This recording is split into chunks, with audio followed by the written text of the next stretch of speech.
Well, I'd love to see AI treated as if Isaac Asimov with the three laws of robotics.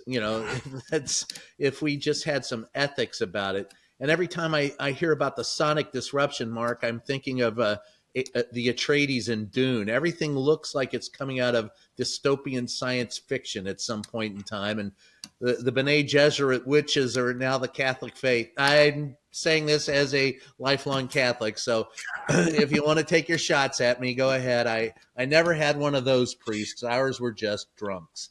Go ahead, Mark.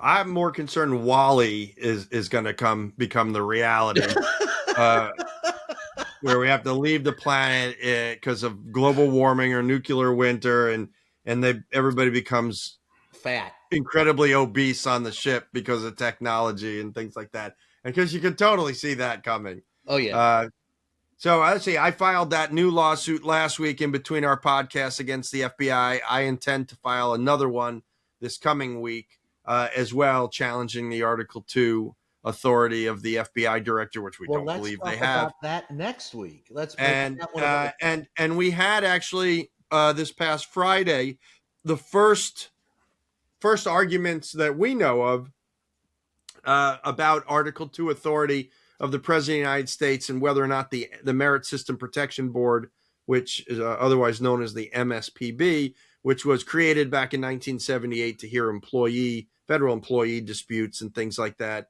whether or not it's still functioning. And we were before a federal district judge who incredulously questioned the Justice Department lawyer about the authority of the President of the United States to just fire people without any due process.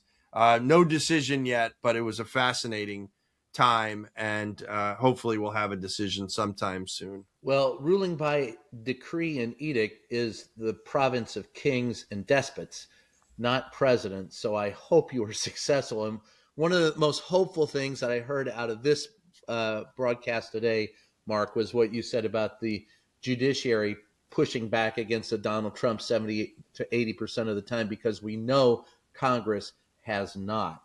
And I don't even recognize I'll close with this. I don't even recognize the district anymore. I was gone for a few months. I'm back. I spend my time downtown.